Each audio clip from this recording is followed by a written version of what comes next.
Hello there, my friends.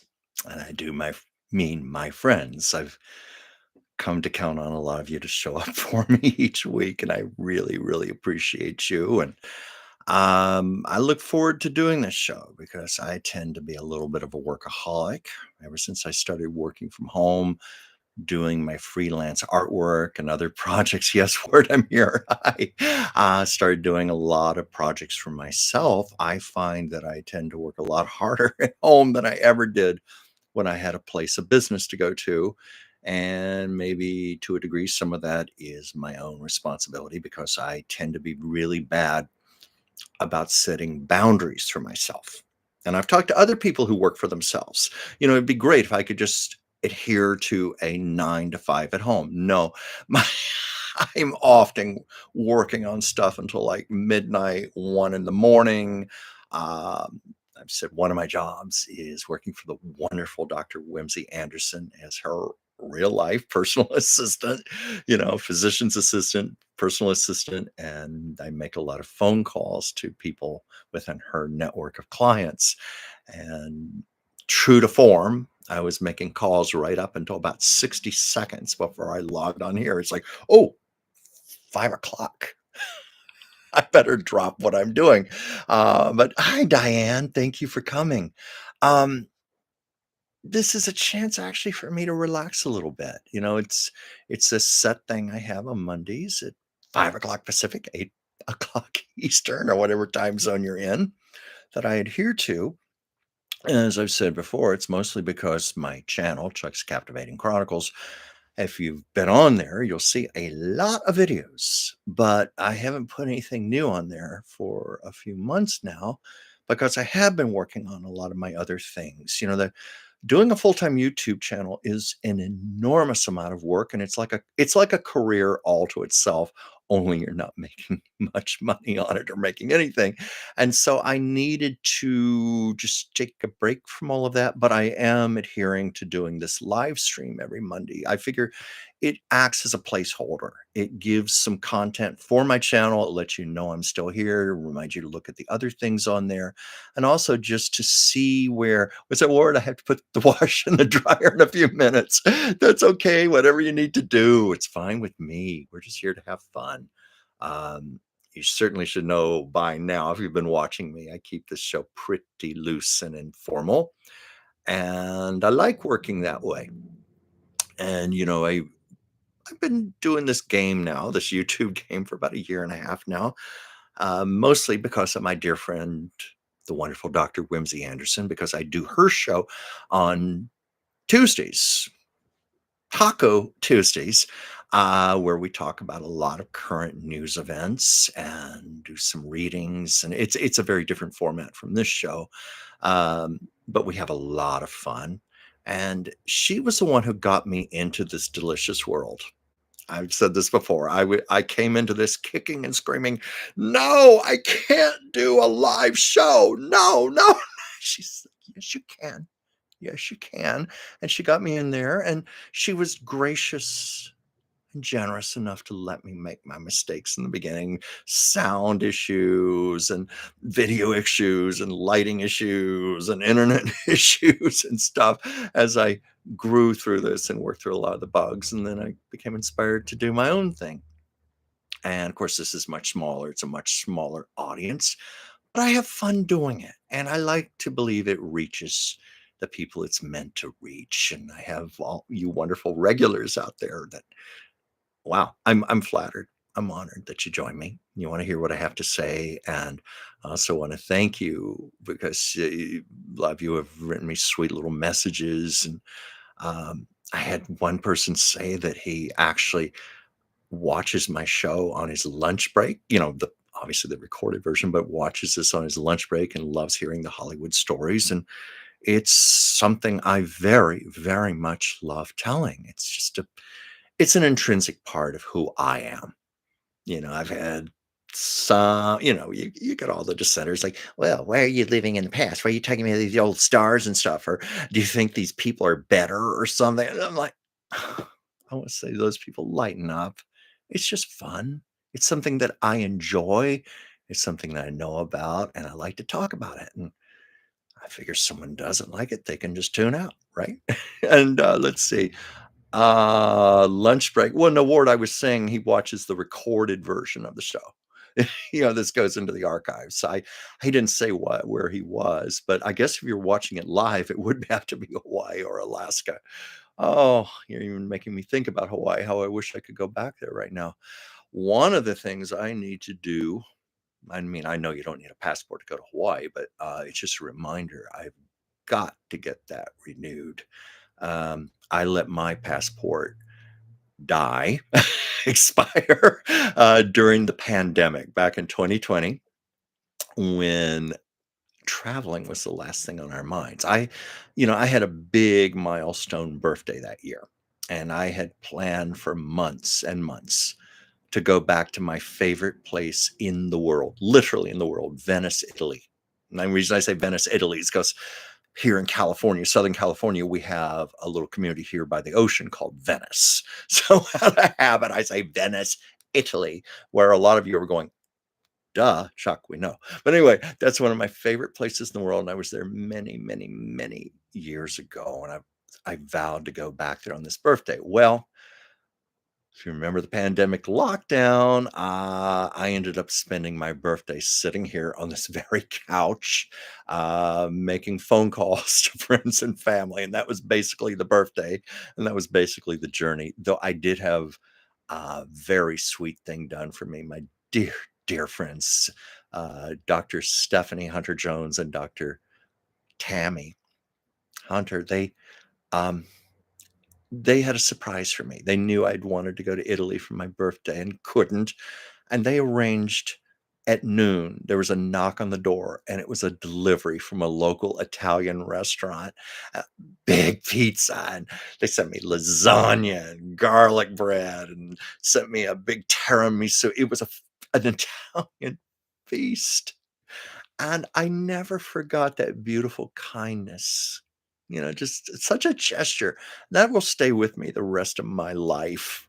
And in some ways, that was worth as much as going to the real Venice, where the Venice is cool. Were you there in the early morning when they were setting up their stores, et cetera? It's quite something, and a few tourists thing to do that. I probably did. I mean, I remember being up early in the morning because I love the food.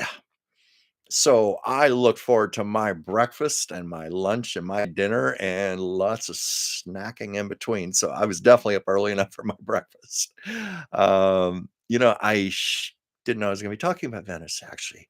If I had, I'm not going to get up and go get it right now, go off camera, but in my china cabinet, I have this glass duck. This glass duck, it's Venetian, obviously Venetian glass, and I still remember, um, yes, Ward, I did have pasta with black squid ink. I did, as a matter of fact. It's delicious. But I have this Venetian glass duck, and I still remember walking along, the walkway by one of the canals, and I still can visualize seeing it in the lower window, the store window, and I loved it and I wanted it. And I just went in there and bought it on the spot. And I didn't know at the time in my naivete, you're supposed to bargain with people. You're supposed to bring the price down. I paid full price for it, and I should have bargained and dickered, but I didn't. Plus, my Italian ability to speak Italian wasn't that great either at that time. Um, but the other reason that was kind of a crazy purchase. See, I was a kid, and my luggage was a great big duffel bag. And I thought, how am I going to get this home? How am I going to travel over 6,000 miles and get this home intact? And was it Murano? I'm trying to remember. I don't think I did. I don't think I did. Um, it- Maybe where they make all the glassworks for centuries. No, I am sorry to say I didn't do that. I didn't. And yeah, should have. I was there for 5 days, and it was just like there was so much to do. And by the way, anybody who loves the city of Venice, I highly recommend a 1955 David Lean directed film starring Katharine Hepburn called Summertime. It's filmed in beautiful Technicolor, entirely on location in Venice. I mean, even the indoor scenes feel outdoor because they would shoot inside some of the hotels and things where the sunlight was coming in through the window and you'd see the view of the city outside. So you're constantly reminded of Venice throughout the whole movie. And whenever I get homesick for Venice, I put on Summertime. It just takes me right there. Always, always, yes. And I've told that story about her watery eyes.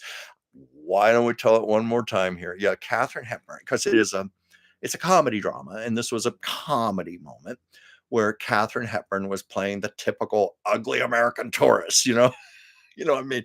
That's saying the ugly American tourist, you know, and if anybody's traveled abroad kind of knows what I mean. American tourists can be obnoxious. But anyway, she's there with a home movie camera and she's walking backwards, and of course, she goes, "Ah!" right into the canal.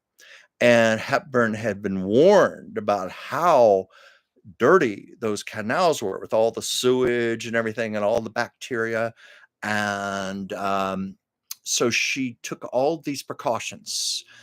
She put I think she had a wetsuit on under her dress. She had said she had antibacterial ointment she put on her skin. She put it in her hair. She didn't think about her eyes.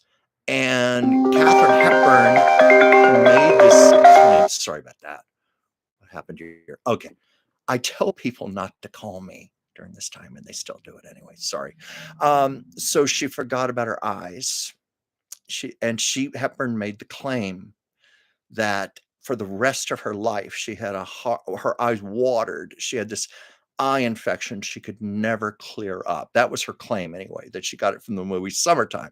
So anyway, that was something I wasn't planning on talking about. But how did I even get on that topic? I was talking about the pandemic, the lockdown, being home, not being able to travel. Yes, yes, because I was saying I need to renew my passport. And I just feel better having a passport. Hi, Joyce. Hi, my beautiful friend. I feel better having it because it is the best piece of identification we can possibly have. Everybody, I think, should have a passport. And being careful of politics here and stuff. But some are saying there's another reason we need to have a passport right now. But I'm not going to go there. I promise.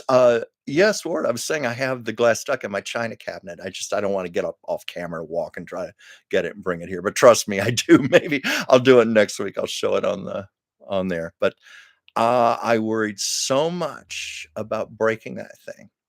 Oh yes, and I was talking about how my luggage was a duffel bag. I was a kid. It was a duffel bag. And I just took that duck and wrapped it up in t-shirts and underwear and socks. And it just, it's the only thing I could think to do. And I purposely did not open it up the whole time. I just kept it tucked away, hoping for the best. And of course, flew back home, flew back to Los Angeles, get here. First thing I did, I got home, was open up that bag. I said, okay, did the duck make it? It made it. And I have it.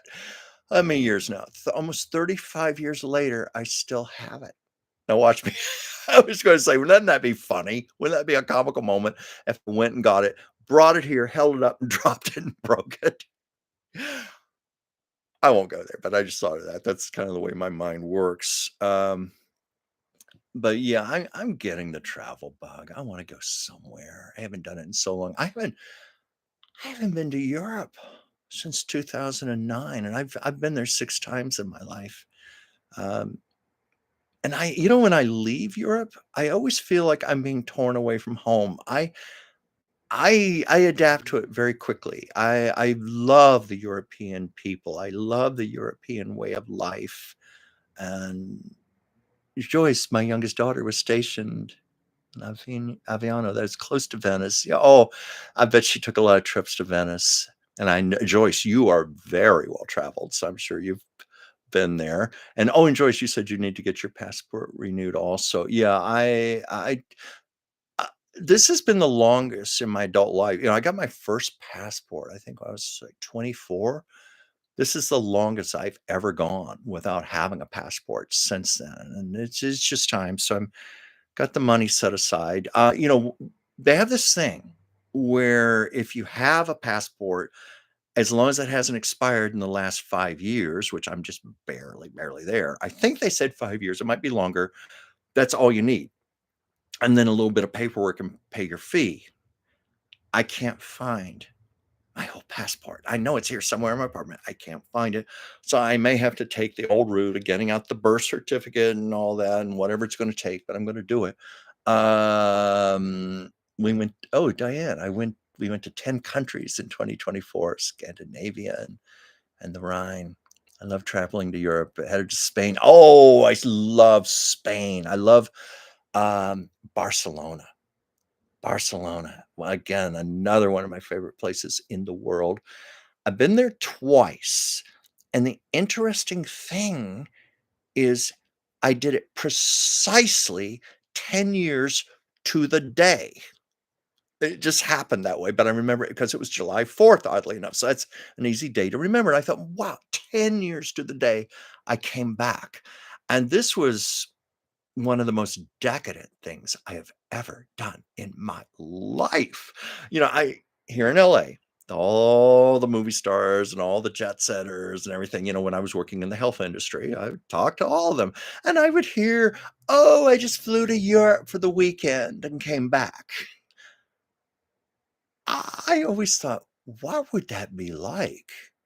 Flying to Europe for the weekend and coming back. And I did it. Let me tell you why. I have a very, very dear friend of mine was getting married in Barcelona, and he was begging me to come. In fact, he wanted me it was gonna be a very, very small thing, a little civil ceremony. He wanted me to be the witness. And I said, "I can't do that. I can't get time off from work," and flights were very expensive at the time. Well, they still are, but then it was just ridiculous because it was the summer tourist season, peak travel time. And I told him no. And it was one of those things where I did some soul searching. I thought, I want to be there for my friend. I want to be there. So, and then I checked with work. Sure enough, they would not let me have the time off that I needed. Usually when you go to Europe, you go for at least a couple of weeks or even a week. Best I could do was get a couple of days to tack on to the weekend. And so I did just that. I flew to Barcelona, stayed there for a couple of days. I was there long enough for the wedding, got on plane, came right back. I mean, it was so quick. I did not get jet lag either way. There wasn't time to get jet lag. My body didn't have a chance to adjust either way, but I did that, and I've never had any regret about it in hindsight. It's like these things that seem so utterly insane in the moment and ridiculous and absurd, and then you look back on it 10, 20 years later, it's like, "I'm glad I did that." And I should have done more things like that. And maybe that's something for all of us. Take impulsive things, to be impetuous from time to time. Well, it does. Diane, yes, we are a well-traveled small group here. It sounds like. Yes, it does. I'm seeing your little stories here. And of course, yeah, Joyce, and of course, with your work, you know, you got to travel the world, and I'm glad you did have times to have personal days to travel and to explore. Oh my God, yes, Joyce. I love traveling by train in Europe. I wish train travel were more popular here in America. Yes, of course we have trains and so forth, but it's not the everyday thing like it is for the Europeans. And I've done that a number of times. And one of the most memorable times for me, again, this is my 20s. I went from, in fact, it was time I went to Venice. I was in Paris, took the train all the way through, going through the Swiss Alps and going down into northern Italy, down toward Venice. In fact, it was in the movie Summertime with Katharine Hepburn. That's how they show her arriving on the train into Venice. And of course, the train station, they have that magical moment when the doors open up. It's kind of like Dorothy. in black and white when she opens the door and all of a sudden it's Technicolor Oz. It's like that. It was like that for me too, because I'd never been there before. I had no idea, and I arrived at the train station, it was gonna be like that, and you open the doors up and it's like, "Oh my god." It's like a big, giant CinemaScope widescreen movie in front of you with all the canals and the gondolas and everything. It's just like, boom, just like you'd expect it to be. And I don't know if any of you others had that experience when you were there, if you were in Venice. But I love traveling by train, and the train left, Paris, I think about 11 o'clock that night, and remember going to sleep and then waking up like 6 in the morning or something like that. Might have been earlier. Sun was up, I know that, and, we were in the Swiss Alps, and the window was open, and I remember that cold, fresh, sweet smelling air. You know, I some of you who live more in rural areas may not think that's a big deal. I live in LA. Trust me, the air does not ever smell sweet in Los Angeles. So it's like sweet smelling air. It was cold. And it just felt wonderful. And the Alps were so beautiful. I'll never forget things like that. Um, Joyce, one of my trips was to Russia. Oh, oh my god, you never did have time to adjust to the time difference. My sister's been to Russia. You know, my sister I've done a lot of traveling throughout Europe and Hawaii, Mexico, Canada. I've been to several countries, but, my sister is the one in the family who is much better traveled. She has been to every continent on Earth, and I mean every continent. She's been to Antarctica. She's been everywhere. She made this her goal. She took kind of a early retirement and decided while she was still young enough and healthy enough. She's 14 years older than me, but I'm not calling my sister elderly, but she is older than me. But anyway, she decided to take an early retirement, and with the full awareness, she said, "I realize I may have to go back to work. I may have to go back to work for a while. I may be doing this too soon, but I'm going to travel now while I can." And we took a lesson because we had an elderly aunt, wonderful aunt, who she was a college professor, and she did not retire until she was almost 70. And it was her goal to travel the world. She took, like, maybe one big trip to Europe, and then she started getting sick. She started arthritis and horrible health issues, and she was dead by the time she was 75. She never got to travel the world, and my sister said, "That's not gonna be me." So, she's been everywhere. What the oh, there you're asking a question of how there did you go from Vienna to Venice? Everything else by train. Um, from Vienna to Venice. No, I haven't done that. I've only done me personally, I've done Paris to Venice in the train. And plus, I've taken the train elsewhere. Oh, I have a story. I was taking the train from Paris to Holland, to Amsterdam. This was my very first trip. And I was traveling with a friend, and we went to the dining car on the train. The dining car. I mean, with tablecloths and china and everything, you don't see that too much here. At least I don't think you see that much here in America. I haven't done much train travel here, but this was really nice, and we had a wonderful meal.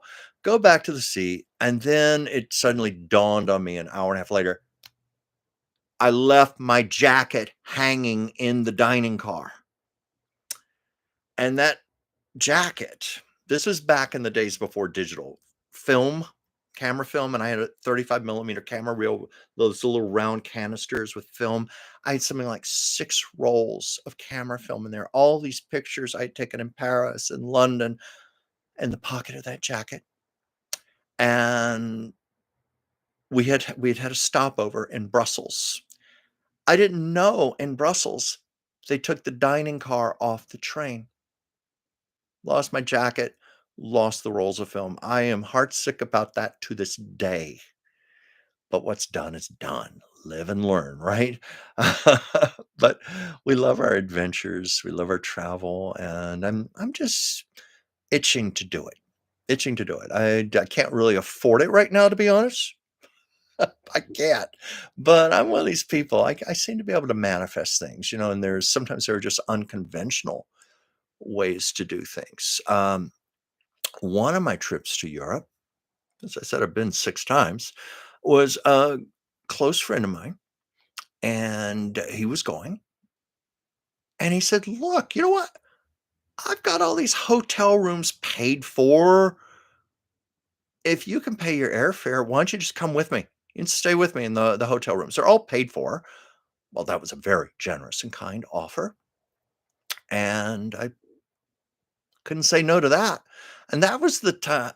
This was back in the days. So, I guess it has to do with the time of the year where I was able to get a plane ticket to Europe for about $600, which is pretty cheap. Pretty cheap compared to the 15, I think 15, 1600 I paid for that decadent weekend trip I told you about. So I did that, but he called me the day before. No, no, it was 2 days before, and he said, "I'm getting really sick. I got a sore throat. I got a fever. I've got the flu, but don't worry, I'm getting on the plane. I am making this trip." I was like, "No, I don't think it's a good idea. You shouldn't be trying. Try him getting on the plane." My friend's very, very stubborn. And it was the day, I think it was, I'm trying to remember, it was the night before, the morning before. He said, "I'm really, really sick. I can't go. I can't." Well, then I'm not gonna go either. I'm not gonna go without you. And he said, "No, these rooms are paid for. Do you know how mad I am gonna be with you if you don't go? Those rooms are gonna go to waste.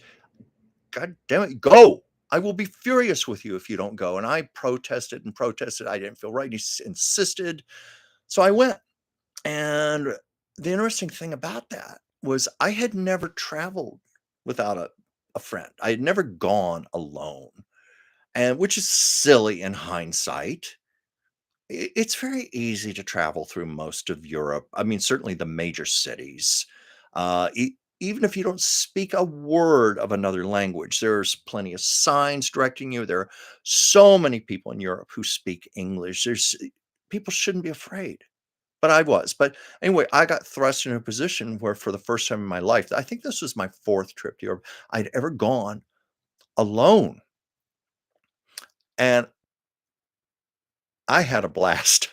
I loved it. I loved it, and I learned very quickly, I like traveling alone. I like it much better because you don't have to compromise. You don't have to, "Well, what would you like to do?" "Well, I want to do this." "Well, maybe we can," all this compromising that you inevitably do when you're with another person, as you should. But when you're by yourself, I just went wherever I wanted, whenever I wanted. I'm one of these people, I don't have one problem sitting alone in a restaurant, having a meal with myself, doing things by myself. It's kind of like that Julia Cameron's book, The Artist's Way, where she has something in there. She talks about this called The Artist's Date, where basically you take yourself out. You take yourself out to a museum. You take yourself out to the theater. You take yourself out to a really nice, lavish meal in a restaurant. And she talks about how that's so important for ourselves, to treat ourselves, to nurture our creativity, to nurture our joy. Well, I had basically a 2 weeks artist date. I Oh my god. And, I didn't have to compromise because, like, when I'm in London, I always love to go to the theater in the West End. I will be in London. I will go to a play every single night I'm there. Well, there was no compromising. "Well, I wanna see that." Just go to anything I wanted.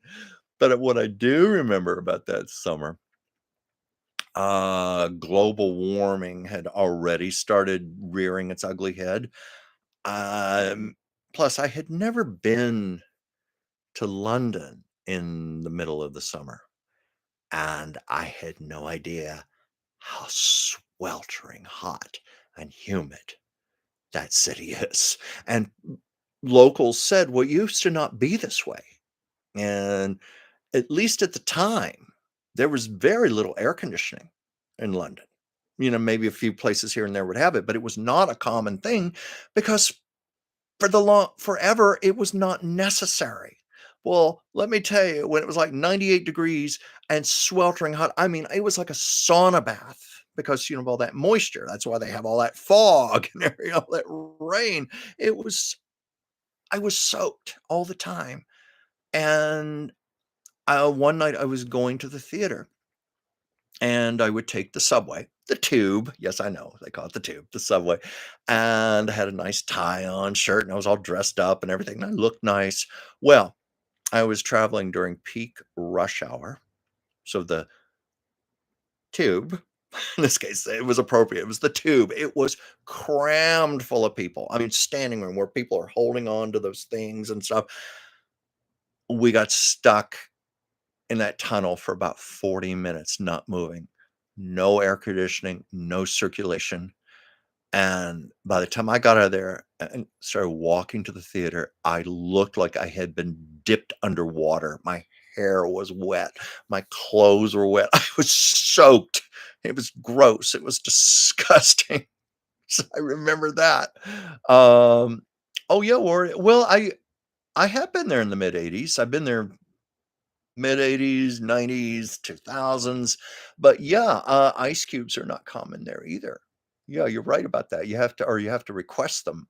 It's a few things you get used to, but I also discovered some of the delicacies like Scottish eggs and Cornish pasties. And I mean, I realize now how unhealthy those things were, but darn, they were good at the time. But things I'd never had in America. And you may have noticed also things like the bread tasted so much better there, all throughout Europe. And what I noticed in England immediately, I got a candy bar, a chocolate bar. The chocolate was so much better than America. I don't know if that's the case now, but at the time it was just infinitely better. And I was told things like with bread there. Well, like, for example, here in America, everybody's like, "Oh, I can't have gluten. Oh, I have to avoid gluten." That's been the big trend for a few years. But I've talked with people who have gluten issues who said, "Well, I can't have bread, any kind of bread here in America, but I can eat European bread and never have trouble."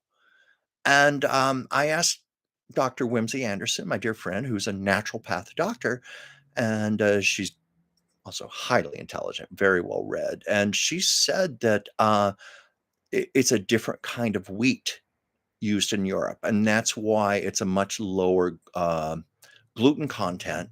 And she was telling me American wheat is very high in gluten because a lot of it is descended from I think it was, forget the terminology. It was like a Russian red wheat that was brought over here around the time of the First World War, around 1916, 1917. And a lot of our wheat is descended from that very high gluten content. So that's the reason there. And also, because all this stuff comes flooding back to me. I remember loving those chocolate bars, the Cadbury chocolate bars in England. Oh my god, I love them. I ended up buying, like, I think 8, 9 bars that I was gonna take home as gifts to people. And at the time, I had this wonderful Cocker Spaniel. Loved her. I loved my Cocker Spaniel, but she had one fatal flaw. That part of the brain that tells you your stomach is full, she didn't have that. And I've never in my life seen a dog just go out of control eating.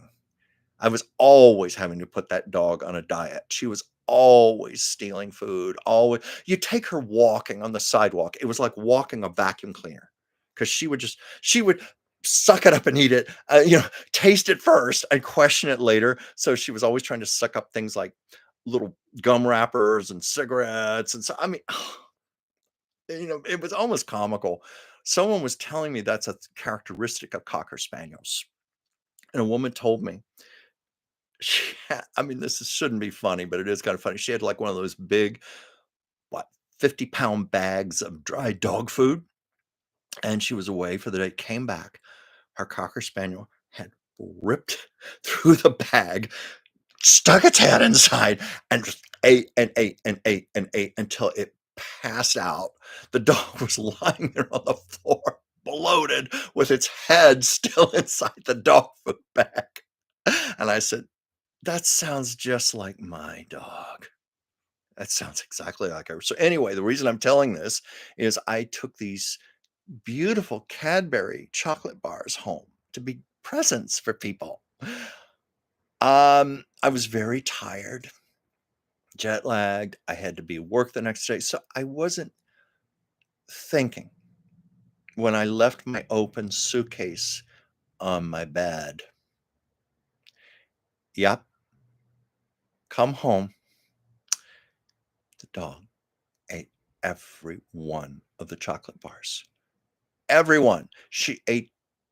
There was a little bit of paper and tinfoil left, but she had eaten the paper, she had eaten the tinfoil, she ate the chocolate, and for the next 3 days, she was pooping purple tinfoil.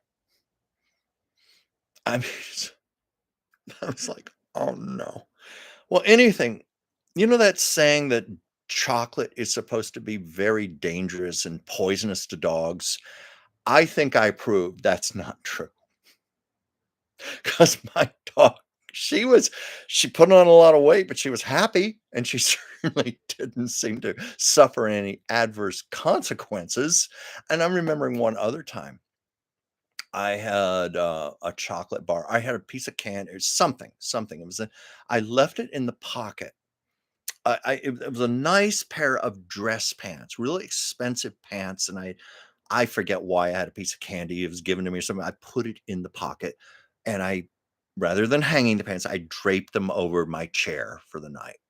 We do that. Well, next morning, I found the pants ripped. She had ripped where the pocket was. She had just shredded with her claws, ripped up the pants, destroyed them. The things we do for our pets or put through for our pets, like, let's see, Sasha, who's here, by the way, I'll let her have a cameo appearance. I always say Sasha lowers my blood pressure. She also raises it. So it goes both ways with pets. I haven't even looked at comments here. Let's see. Uh, oh, imported chocolate dog treats. Imported chocolate dog treats. That's how she treated them. Oh, God. No, she lived. And, I mean, lived. Like, remember Auntie Mame? Live! Life's a banquet. Most poor sons of bitches are starving to death. Live, live, live. No, her name was Patches. She lived. She and apparently enjoyed every moment of those chocolate bars and lived to tell if she could survive the yes, she survived the tinfoil. The dog was impervious. I mean, I've never seen a dog consume so much stuff. It didn't affect her ever, ever. But that memory just came back to me talking about the chocolate in England. Um, oh, Joyce, you had high tea. I I came close to doing a high tea once.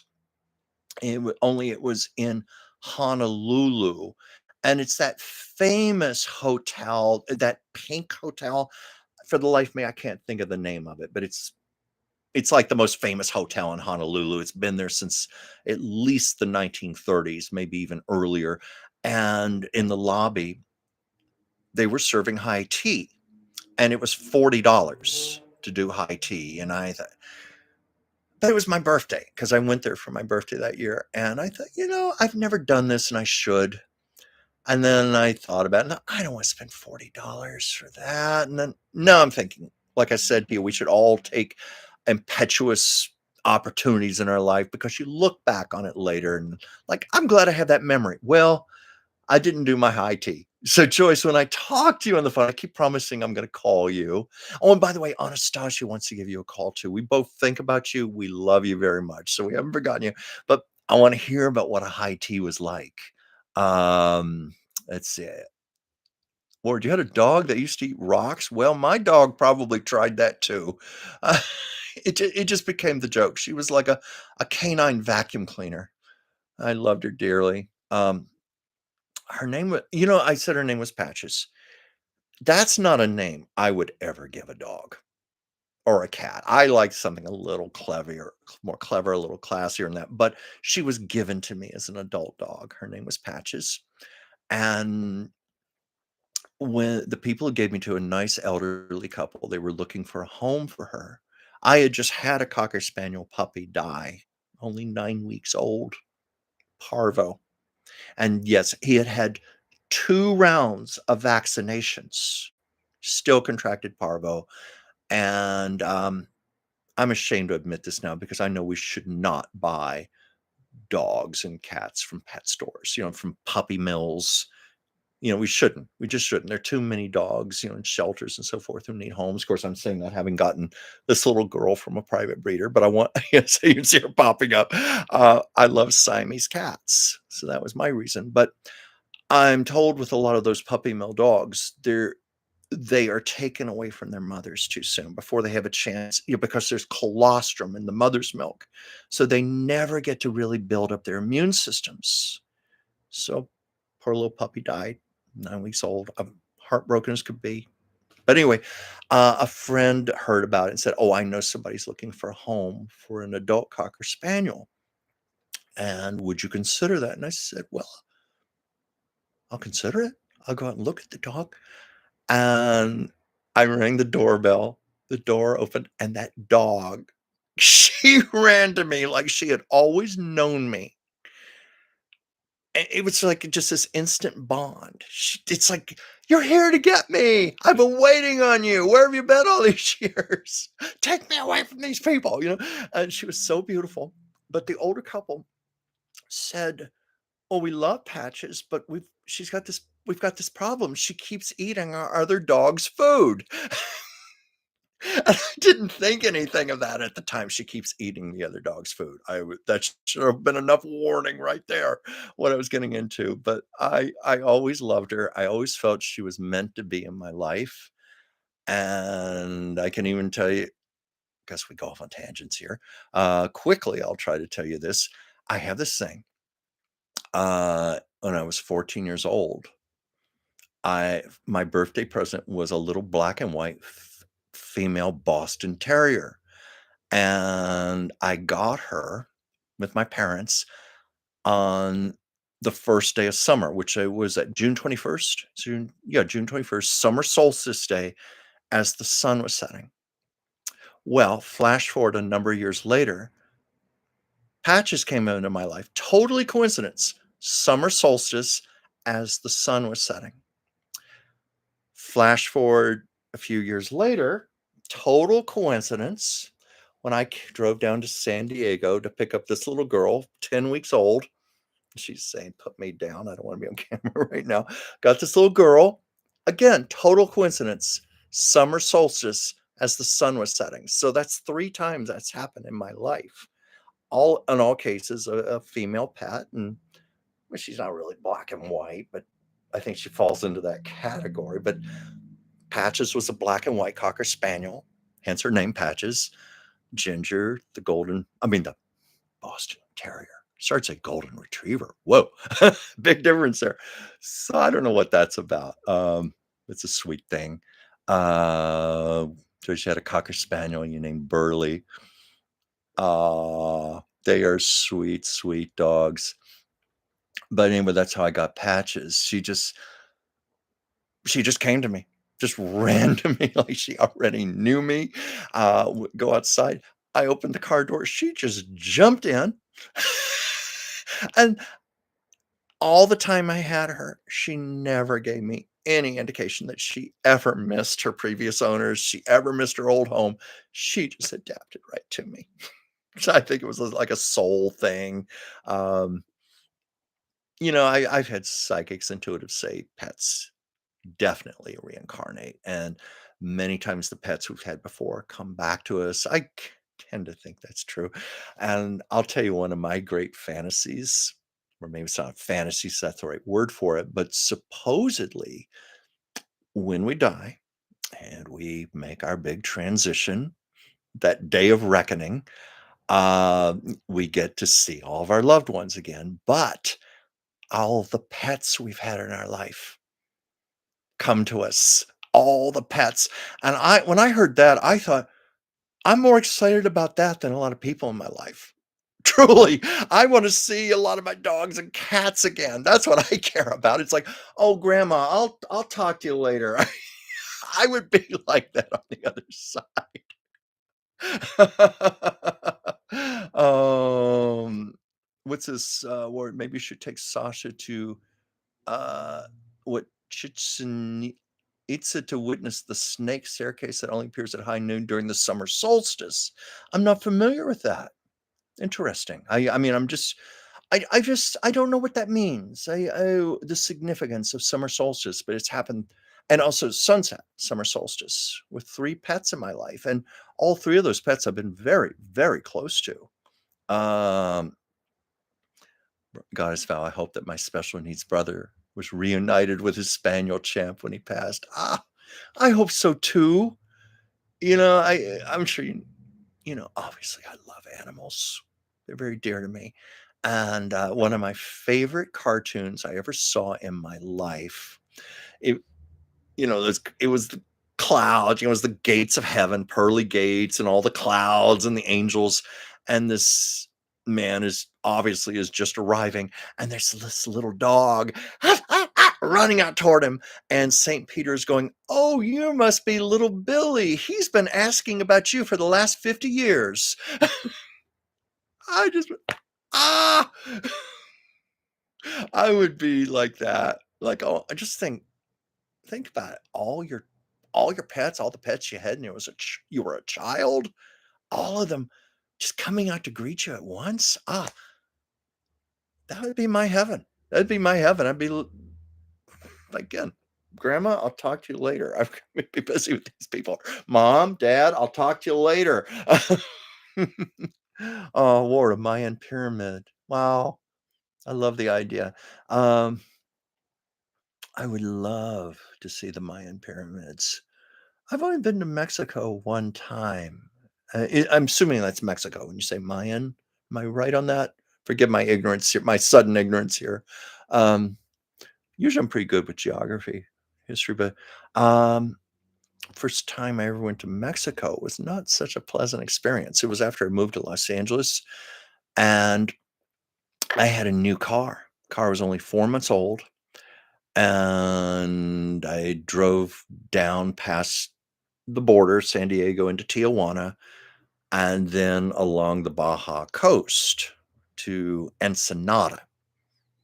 And I later found out that wasn't the safest thing to be doing. A lot of crime down there, unfortunately, but I was okay going down. And it was also beautiful because I would just remember all of the, from where you sing it, the virgin beaches, just far as the eye could see, oceanfront beaches that it didn't look like a human being had ever set foot there. No buildings, no structures, just nothing but coastline. It was so beautiful. But it was when I came back, almost made it to the border with no trouble. Brand new car at the stoplight. I was in the far right lane, and this kid, it was like a 17-year-old kid driving a school bus. He decided, because I was going to make a right turn, he decided he was going to make a right turn also. And he just turned and went scrape all along the side of my new car. Oh, it was horrible. And anyway, we all had to go to the police station there, and I was told, well, you're going to have a judge hear the case, and the judge won't be available until tomorrow. I had to be at work the next day. I was told at the time, I guess, it's live and learn, that you had to buy something called border insurance or something, car insurance. Later, I found out that my State Farm would have covered me just fine, and it did. get to that point, but anyway, I bought the border insurance, and there was some it was badly translated in English. There was something on there about how if you did not call them from the scene of the accident, it was null and void. Well, this was a Sunday afternoon after 5 o'clock. So guess what? Nobody was picking up the phone. There was nothing. So I didn't know what the hell to do. And finally, after being at that police station, this is like 3, 4 hours. I just said, oh, hell with this. I'm just leaving. I just want to go home. I just want to get home and I have to be at work tomorrow. And so I came back and got it settled with my own insurance company. But that was my experience with Mexico. And I haven't really wanted to go back there. I should get over myself. Um, yes, Ward, you were confirming the Yucatan Peninsula of Mexico. Thank you for confirming that because I was pretty sure it was, but I thought if it's not, I must sound really ignorant. um, oh yeah, the Aztec pyramid outside of Mexico City. I've got to do that someday. There's so many trips I still need to do. So many. Um, Wow. My sister, the great traveler, she's been to the Egyptian pyramids. And I said, well, how was it? And she said, very disappointing. Why? And she said, it's a tourist trap. She said, we see all those pictures of the pyramids out in the desert. No, no, she said, the reality is it's surrounded by tour buses and gift stores, and the city is around it. And she just said it was like a big tourist trap. It really disappointed her. Um, Kinda reminds me, not that I was disappointed with Versailles by any means, but I never will forget, taking the tour. This was Marie Antoinette's bedroom. Go to the next room, gift store, T-shirts, postcards, stuff like that. I got what? T-shirts saying I lost my head at Versailles or something. I don't know. But it was just like, gift store next to her bedroom, that's a little tacky. Let's see. Oh, war, you've heard the Great Pyramid has lots of mold inside of it. Well, I mean, after thousands of years, that wouldn't surprise me one bit. Wouldn't surprise me at all. Um, I think, can you go inside the pyramids now, or have they sealed them off? I'm not sure. I've heard of even cases um, like caves, for example, with the wonderful caveman art, primitive art on the walls. Some of those caves they've been they've been forced to close to the public because all those people going down there, all that exhaled breath, all that carbon dioxide, all that moisture from breath. These paintings had been there for centuries, were now deteriorating from mold and all from all that moisture, from all the breath from people. So I'm wondering if that could be a little part of it with the pyramid there. Um, what's this? I doubt we'll be able to travel, so I just love watching YouTube vloggers. Yeah, that is the great thing. That's the positive aspect of the internet and YouTube. Yes, we all go down that rabbit hole. Sometimes I am stunned how much time I waste. I guess we all need these passive activities, and it used to be television. Now it's the internet. Now it's TikTok. Now it's Instagram. Now it's Facebook. But that's a positive thing when you can go and look for videos like that. And a lot of those videos are in beautiful high definition, 4K, stereophonic sound, and they do give you a vicarious feel of traveling. Yeah, you're reminding me I need to watch a few more things like that.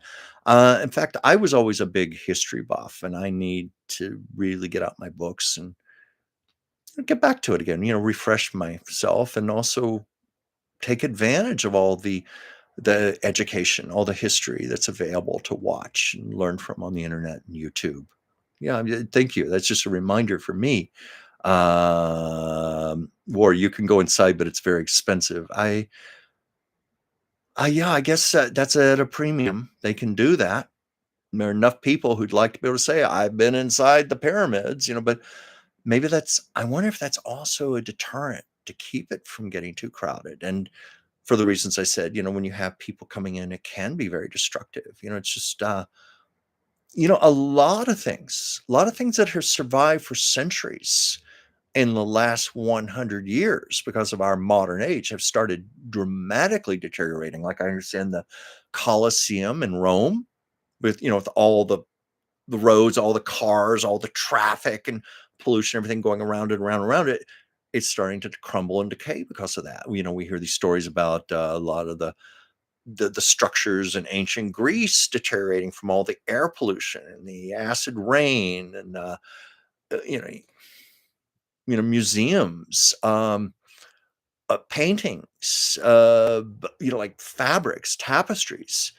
You know how they tell you not to take pictures, and you're like, if you're like me, you're probably thinking, oh, why can't I take a picture? What harm is that going to cause? Well, it's the cumulative. And maybe people don't use flashes so much now with our phones, but for many, many years, people had flashes on their camera, and I think it's just the cumulative of thousands and thousands and thousands of people, flash bulbs and stuff. It started taking a toll, and also even lighting. They have to be very careful with lights, like fluorescent lights do a lot more damage than you could ever realize. And I saw this for myself. That I haven't been talking so much about Lucille Ball like I usually do, but here's a way to work in a little Lucy story of sorts. You probably know that it was from the episode number 6, Lucy, of course, trying to get into the show at the Tropicana.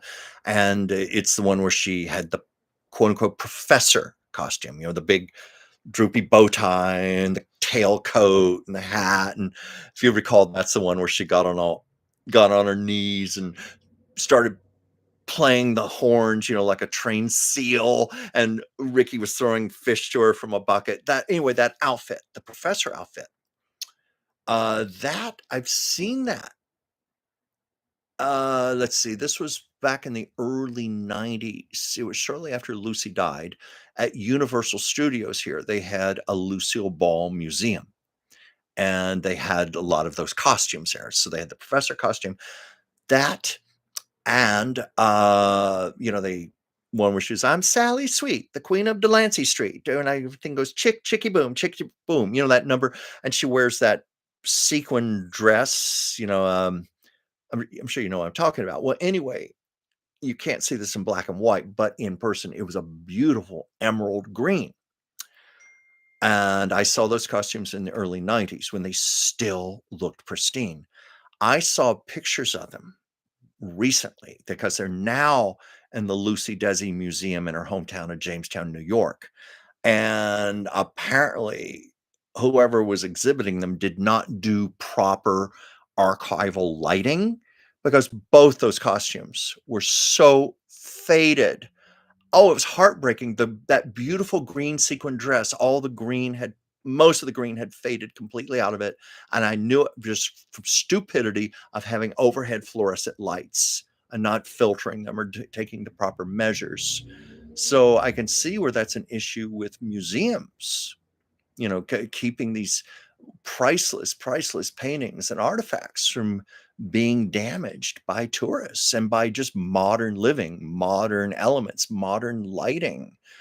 Um, I still worry about, a lot of the things are being auctioned now into private hands. So not beautiful paintings, artifacts, movie memorabilia, things that require very, very special care.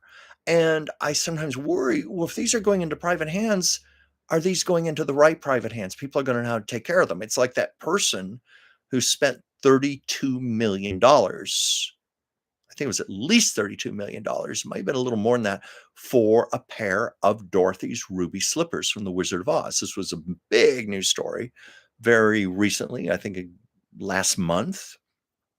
And my first thought was, I hope the person knows how to take care of them. Um, because I've heard of things where, a lot of this memorabilia will recirculate. It gets auctioned off, somebody owns it, and then they want to sell it, I guess to reap the profits, you know, these things go up in value. So a lot of these things will appear several times. And I've seen pieces in auction catalogs and things where you can see the deterioration. They're not being cared for. Um, there was, that there's a lot of controversy about it, about it was a painting strongly believed to be done by Leonardo da Vinci. I God almost said Leonardo DiCaprio. I caught myself just in time there, so I wouldn't sound too idiotic. But Leonardo da Vinci, it's controversial. I think there was even a documentary on it where there are some art historians are saying no, no, and many others saying yes, this is da Vinci. We have authenticated it. Anyway, it was sold to somebody in Saudi Arabia for close to $500 million. And I thought, if that is a true Da Vinci, I hope to God that person knows how to take care of it.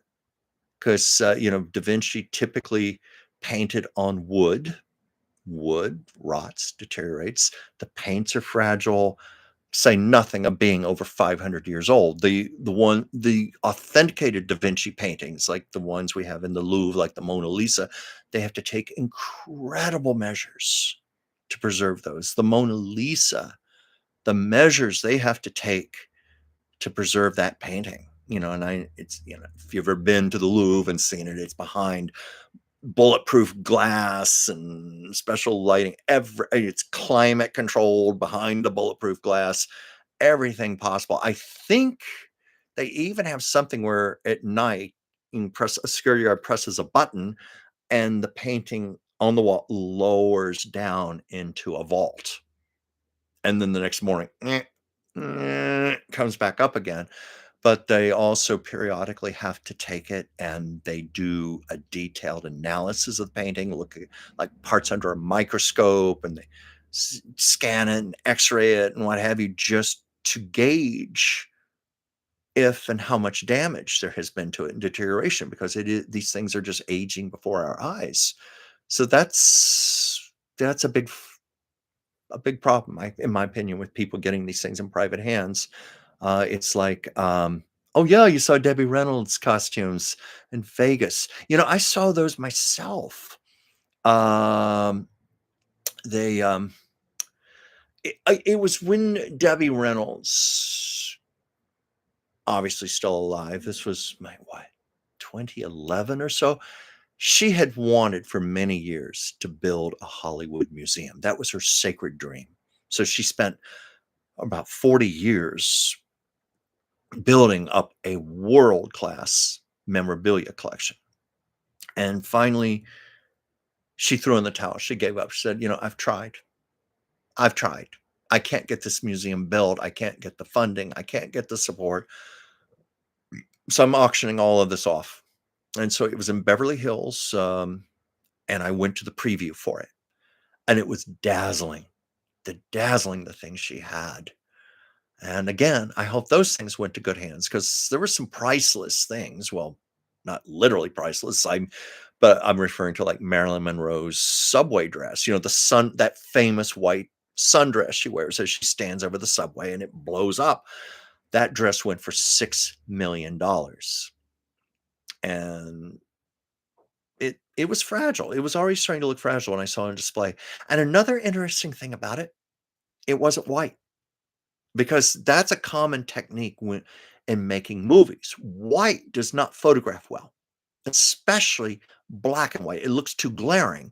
So a common trick was to use colors like pastels, like a pale blue, or in this case, Marilyn's dress was actually more of a pink, a like a beige, I guess more of a beige color rather than pink. But for some reason on the color film stock, it photographed as white and didn't look glaring. But that was an interesting thing when I saw it in person. And let's see, comments here, Joyce said what, let's see, the murals had the whole history of the city. They traveled by boat throughout the same ancient times. Now many of the streets used to be part of their waterways. Let's see, what we're we referring to? I'm so sorry. I should have been reading the comments here. But anyway, you guys are seeing the comments at least. So hopefully you're keeping up with it a little better than I am. I apologize. I've always said I wish they would do this. YouTube had it like a teleprompter where I could be looking right at you, but I could also be reading what's in front of me like a teleprompter and give the illusion that I'm looking right at you and I'm reading at the same time. Um, but yeah, I love a lot of the old costumes and memorabilia. I own a few pieces that, for security reasons, I don't want to talk about them here on a public medium, but I do not own any costumes because I have enough sense to know I can't take care of those things. Those costume fabric deteriorates rapidly when it's older. You've got to have proper climate control, store. It's got to be kept at a perfect temperature and so forth. Well, I could never do that, so I wouldn't even dare take on something like that. But it's like even Marilyn Monroe's other famous dress. She had two dresses that were iconic. The white subway dress, and the other, of course, was the happy birthday dress, the gown she wore to sing happy birthday to President Kennedy. We all know that dress. And there's a book called Marilyn, The Last Take, and it's about the last 3 months of her life. And they go into great detail describing what went into the making of that dress. And it's just unbelievable. It's like if I was talking with a friend the other day about the movie with Daniel Day-Lewis, Phantom Thread, about the London couture designer. And there's this scene where a wedding dress is being made for a European princess, and it took 20 people. They had this big table, round table, with 20 seamstresses all working on the train and the hem, the length of I forget the terminology, the bottom part, the skirt of the dress, whatever. It took 20 women sewing that, working throughout the night. Well, it was like this. That very famous sheer flesh-colored gown with all of the crystals. It took 2 months and a team of people to make that dress. Uh, a lot of the labor was in sewing on the crystals. There were 6,000 crystals on that dress. Uh, Marilyn went to Jean Louis. She knew she was going to sing for President Kennedy. And yes, there's more. I won't go into it. You know the rumors, everything. But anyway, she said, I want a gown that only I could wear. No other woman in the world could wear this but me. And she was almost not saying it even with ego. Marilyn was just very self-aware of her image and who she was, and certainly aware of her importance, in the film world. So she was putting it that way. I want a dress that only I could wear. And Jean Louis, of course, was up to the task. And she said, I want it to be a memorable dress. And she wanted it to be very sexy. She said, I want it to be daring. I want it to be memorable. People will never forget this dress. She was right. And so Jean Louis came up with the idea of flesh colored fabric that perfectly matched her skin tone. And it was going to be very tight. In fact, it was so tight, she had to be sewn into the dress. That's a fact.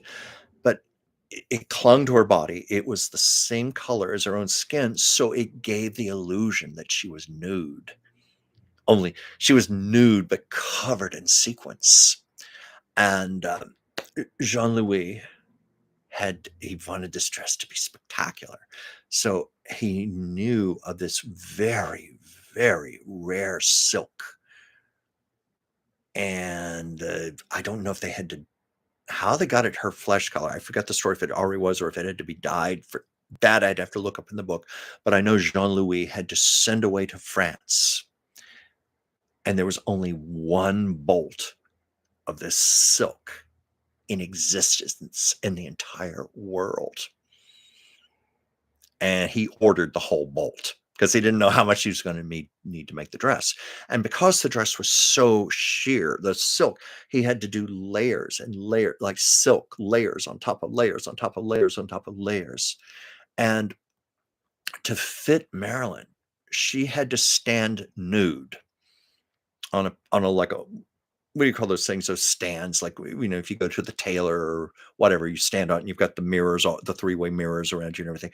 She had to stand nude for hours while they fitted. They took he took a Muslim sheet and just started pinning it around her body and fitting her very, very precisely. And from there, they worked from that to start cutting the silk and constructing it.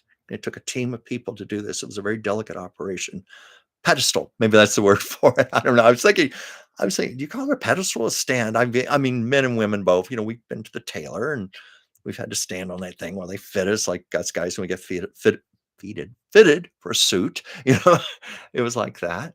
And yeah, he said she had to stand there nude, and of course, Marilyn didn't mind. She wanted that dress to be perfect, and he said Jean Louis said she didn't complain once, just stood there and whatever needed to be done. And once they had the silk dress made, then they had to start meticulously stitching on the crystals. So that's the story there. And anyway, you know why I'm telling this story, because I was talking about um, how costumes, fabrics, tapestries, works of art, if they're not cared for properly, they're going to deteriorate. Well, this dress from Marilyn was intentionally fragile. It was just fragile by its very nature. But the intention of the dress, I was talking about my decadence of flying to Europe for just a weekend and coming back. Well, this was kind of that similar decadence, because that gown cost many thousands of dollars. But the intention was it was going to only be worn time, one time only. So Jean Louis knew the dress was so fragile, it would literally start disintegrating if they weren't careful with it. But it was meant for that one time, for her to get up there and make her appearance. And of course, we know here we are 60 years later. That is an iconic moment. And I guess you could say she got her money's worth out of that dress. But I read her personal maid had to travel with her to New York. And the dress, I understand it had like a clear zipper at the bottom part, but the upper part for the torso, she had to be hand stitched into that. So Marilyn had to bring her personal maid with her for the purpose of sewing up the dress, sewing her into the dress. And then after it was over, so Marilyn could go to the bathroom and so forth, the maid had to take manicure scissors, little scissors, carefully cut the stitches so Marilyn could get out of the dress for a little while. And then she had to be stitched back in again for the after party. And of course, there's some pictures of her with Bobby and Kennedy and John Kennedy. And that's another show. But I have heard some stories. I won't go into it now, but I know a woman who knew Marilyn's hairdresser who did her hair for that event. And everything you think happened, according to the hairdresser. Anyway, that's another story. But, because I'm getting into some controversy here, and I don't think I want to do that right now, and I'm going to be signing off soon. But it gets back to the point of what I'm trying to say here. That dress was fragile to begin with. And here, some 60 years later, was it Kim Kardashian? I'm going to say, how she borrowed the dress so she could wear it to the Met Gala. And the story was that she was only going to wear it long enough to walk up the steps and make an appearance. And then she was going to promptly go in the museum, take the dress off, and it was going to be taken back. And she was going to wear a replica for the rest of the evening. And the dress is owned by Ripley's Believe It or Not. Yes, believe it or not. Ripley's Believe It or Not here in Hollywood owns the dress. It's on display here at their museum. And I don't know what the circumstances are. I have a feeling it wasn't out of the goodness of their heart they loaned her that dress. I have a feeling some money changed hands or some favors or something, whatever. She got managed to get that dress, and that dress that was only meant for one woman in the world, and for 60 years, the only woman that ever wore it was Marilyn Monroe, the woman it was meant for, and here Ms. Kardashian squeezed herself into that thing, and, then Ripley's insisted everything was fine, there was no damage. Well, somebody took pictures, in the museum, the dress under plexiglass or whatever, took the phone, took close-up pictures all throughout before it was loaned. Then they came back and took more pictures, and this is all on the internet. The dress has new tears in it. There some of the crystals have dropped off. It got damaged. And that's just saying nothing of just like perspiration, body oils, things like that we all have. That's very damaging to fabric too. So who knows how much damage was done to that dress? And I know people say it's just a dress, it's no big deal, but well, it's history. It's history, it's culture. Things like that should be preserved for future generations. I guess I've actually had people say to me, "Oh, chill out. It's no big deal. It's just a dress." Well, it's not just a dress. It's history, and it's also it's interesting because it encompasses not just Hollywood history. It genuinely encompasses American history because it involves President Kennedy and allegedly her affair with Kennedy and so forth. So it's one of those cases where it's American and Hollywood history. It should have been preserved. It should have been left alone. But anyway, enough of that. Uh, right? You're probably saying, "Chuck, get off your soapbox here." But I just hate seeing things damaged. I have a few pieces myself, as I said, but I'm very conscious that those of us who own a piece of movie history, a piece of memorabilia, we're nothing but caretakers for it until it goes to the next generation. And after that, I always think about what Elizabeth Taylor said when she wrote her coffee table book about her exquisite jewelry collection, which upon her death, I think an auction, it fetched something like $110 million, and much of that went to her AIDS foundation. Much of it went to charities. But Elizabeth was giving an interview to Barbara Walters, and they had a table in front of them with black velvet, and she had some of her beautiful, beautiful diamonds, her chokers, her rings, necklaces, everything just laid out. And Elizabeth said, "I love being their guardian." I knew what she meant. She's their guardian. No, we never own anything. We just hold it for while we're alive, and then we try to take care of it and pass it on. So that's another thing I feel about this. Um, but anyway, I've talked about this before about Marilyn's dress. Yeah, it's still a sore spot when I think about it. And I hope things are being taken care of. And let's see, does anybody else have a comment or anything or a question before I start to wind the show down for today? Oh, what's this? Goddess Val, I hope the people who purchased Princess Diana's dresses know how to archive. Yes, indeed. Yes, indeed. I hope they do because that's very much history. And that that's very much a part of latter 20th century history, culture. Diana was an icon, and she was a fashion icon. She wore some of the most beautiful clothes any icon ever has. You can think back to people like Audrey Hepburn and Jackie Kennedy, and they come to mind. These were women who really had an exquisite style, and they influenced fashion for many, many others. Sometimes for generations, they influenced people. But I hope those dresses are being taken care of. Um, Anybody else have a comment or anything? Let's see. Here, I'm looking back here. I remember the goddess vow. I remember this Maryland subway dress. Yeah. Well, no, it wasn't. I don't remember it being lavender because I've got a photograph I took of it. I saw it. It was to me, it was a beige, and I've got a photograph of it that bears it out. It was beige. I don't recall it being lavender unless maybe that's the way the light was hitting it. Perhaps I'm not doubting it, but Maybe that's the way you remember it, but that's what I remember it being more of a beige. In fact, Marilyn's white subway dress was almost came close to being a flesh tone, I thought. But, it's very much white on film. Um, and, that's a piece of history there. They originally filmed that scene on location in New York for real. They did, but they had a problem. There were so many people across the street watching it. Woo, woo, Marilyn, Marilyn, woof whistling and stuff that all the takes kept getting ruined.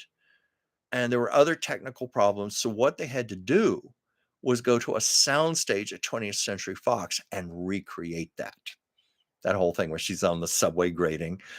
And what's really interesting, anyone's ever seen the 7-Year Itch, that famous, famous moment, one of the most famous moments in the history of movies, they don't show her. They show the bottom part of her. They show her feet, they show her high heels on top of the grating, and you see the gown starting to billow upward, but you don't see a full-length shot of her. But yet, most everyone who's seen that movie will swear they saw Marilyn in full length, as we've all seen her in all the photographs and everything. But no, that's not how it shows in the movie. It's almost a tease in the movie because there was such a buildup to it. And the other story I heard was that it also helped contribute to the divorce of Joe DiMaggio and Marilyn Monroe because Joe was a very jealous Italian, and he was there that night when all those men were wolf whistling at his wife, and she was frankly enjoying it. She was reveling in it. As her dress was blowing up and she was showing her panties and everything underneath. He was furious, furious about that. Did not take it well at all. Let's see what else here. Yeah, guys, the lighting could have made it appear lavender. Well, that's a good point because many times there are duplicates, that, like, for example, us usually a copy has to be made for the person's stand-in to wear, for lighting purposes and focusing. And also they need copies, in case anything happens. Marilyn could have spilled coffee or something, that's been known to happen, accidents. So they have to have standbys for things. So that's quite possible. I never hear that mentioned because that would make sense that there would have been duplicates of that dress. But I know when it was auctioned at the Debbie Reynolds, they made it like this is the capital letters THE, the dress, the one and only. But like even with the ruby slippers, there are 4 known pairs of those, and it's been said that there were 6 or 7 altogether, but 4 in known existence. This is true for almost any movie costume. So yeah, you're right. Maybe there were duplicates after all. Um, but I wish, this was in the era, I mean, I know we had cell phones and smartphones then, but it was before they got really big where, you could just make your videos. I took pictures. I wish now I had made some video. But I bet you if you look on YouTube, Debbie Reynolds auction, Beverly Hills, it wouldn't surprise me if there's some video to look for. It might be something, and you might even see the dress on there. Maybe we could even confirm, was it beige? Was it lavender? But there, they had things there like a dress Lucy wore in the Long Long Trailer. Um, they had there was she had a pair of ruby slippers, but it wasn't like what we saw in the movie. There was a test pair. They were made to look like Arabian shoes done up in red sequins, and Debbie Reynolds owned those, and I believe she also owned one of Dorothy's dresses from The Wizard of Oz. And of course, obviously, there were many copies of that because that movie filmed for quite a few months. And I'm sure Judy Garland had quite a few copies because they always wanted those costumes to give the illusion that they were nice, pressed and clean and perfect. But, when you're working and she was doing all those dance numbers and things, inevitably you're going to sweat, you're going to get disheveled. I was reading about Gene Kelly. This was a question put to his widow, Patricia Ward Kelly. Wonderful lady. I've met her. Wonderful. And she is so gracious to Gene Kelly's fans. She writes pieces, Facebook, social media. She does a one-woman show where she talks about Gene. She's very much a caretaker of him, and she even has an archive in her home preserving a lot of his memorabilia. But she's wonderful to fans. And I remember when I went to see her show, she actually um, gave out her card and said, "You have questions about Gene, give me a phone call." I was like, "Wow." Now, I never called that number. Maybe you just get an answering service or something. I don't know, but she was wonderful. I spent time talking to her, and it came up in conversation about how Gene would do these all these dance numbers and never sweat. And he would always look pristine.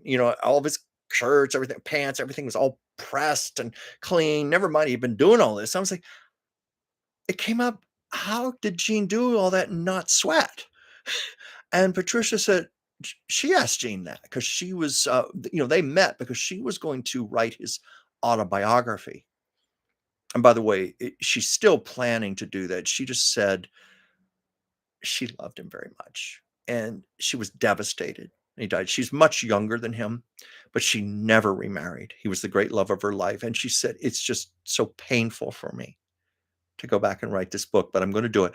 But anyway, she asked him that question, and Gene's response was, "Oh god, of course I sweated.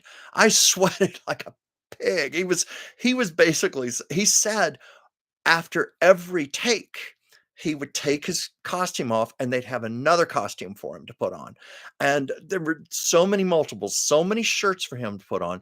And of course, they would mop him down and makeup and everything between takes. So that's how they gave the illusion that everything looked all perfect and he never sweated. And I asked Evelyn Keyes that question once, my friend, the movie star of the 1940s. And she was telling me, well, people don't know. Because I was saying, how did you stay so perfect looking? She said, between takes, a makeup artist and a hairdresser would come and start fixing our hair again, or painting our mouth on, fixing our mascara and everything. They would touch you up constantly. Like, have you ever wondered in those old movies how they could do those kissing scenes and never smear their lipstick or anything? That's how.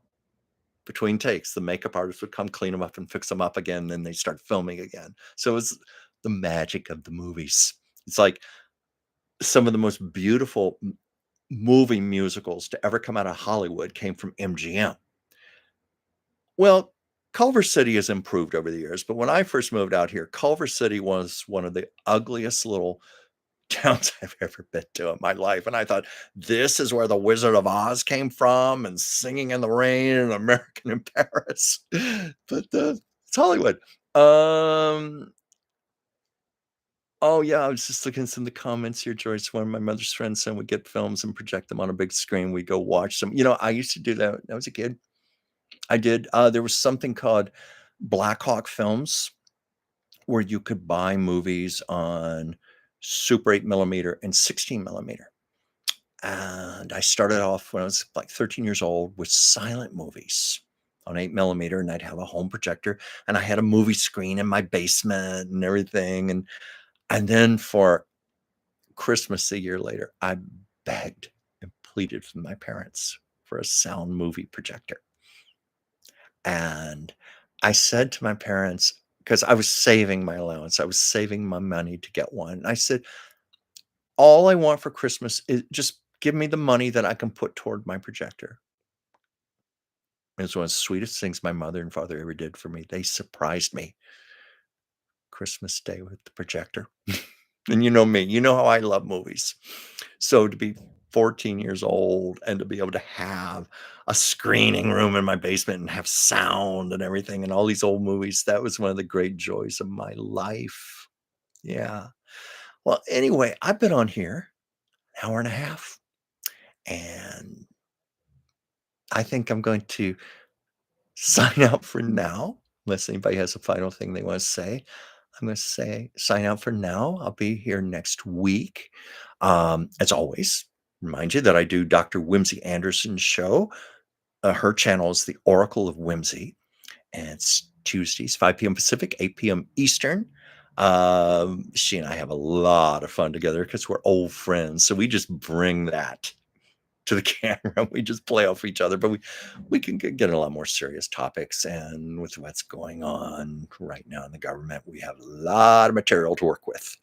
Uh, I won't say more than that. Joyce, do I still have the projector? Yes, I do. I doubt that it works anymore.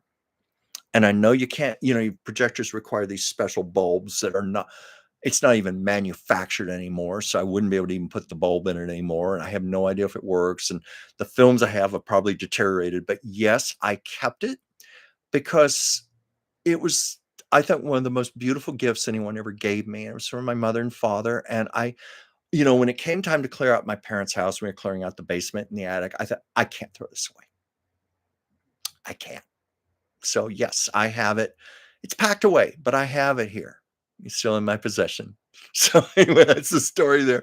So anyway, Oracle of Whimsy on, Taco Tuesdays, which is on her channel, the Oracle Whimsy Tuesdays. That's the other show I'm doing. I'm in planning stages to do a third one with my dear friend Pam of her channel, Pomona Remembers. We did a test show. We just recorded it. Um, and we're hoping to have some of our friends on there and talk about, well, right now we want to talk about art and creativity, but we'll see where else it goes. And that show we may very well end up recording instead of doing live, but we will put it on her channel and my channel so we both get content from it. Oh yeah, Joyce. And yes, Joyce, we want to get you on there. By the way, we want you to be one of our guests because Joyce Petrus is a gifted astrologer and numerologist. And we've worked with her before. And Joyce, if you're open to it, we'd love to have you make some guest appearances doing what you do so well, so brilliantly. But yeah, we're just talking about it. But not to get political. I say that a lot, but there's just so much fear, negativity, uncertainty right now. And Pam and I were saying, let's talk about things like beauty in life, art. She's a wonderful artist herself. And we thought, let's talk about our process. Let's talk about how we make art.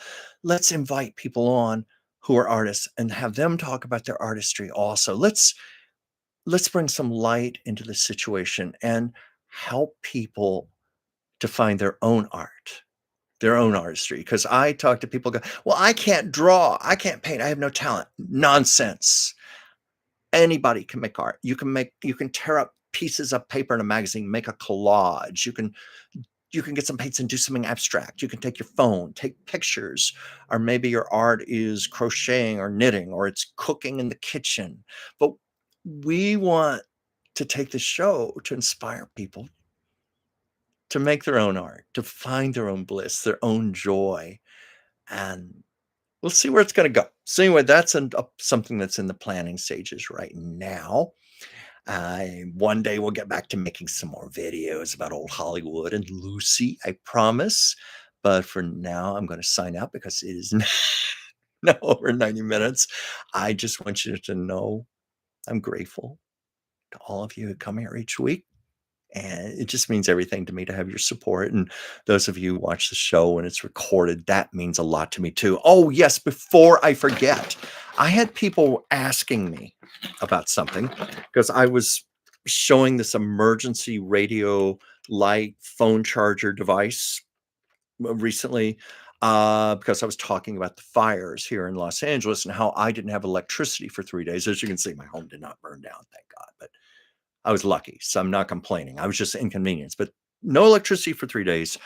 I must have spent $20 on gasoline charging my phone. So my dear friend Pam told me about this, and people said, "Well, how can I get one of these?" I got it on Amazon, and let's see, NOAA. But if you type in what says here, NOAA weather radio, but if you type in like emergency radio, weather radio, there are a lot of choices on there to pick from.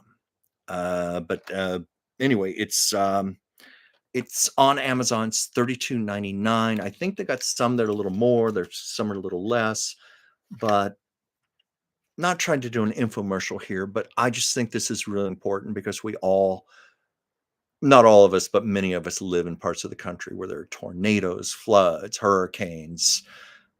I always assumed Los Angeles was going to be an earthquake that would take us down. Fortunately, it was some very tragic fires. So I highly recommend this because you can see it weighs like an ounce. You can stick it in your emergency bag, which I'm still trying to put together.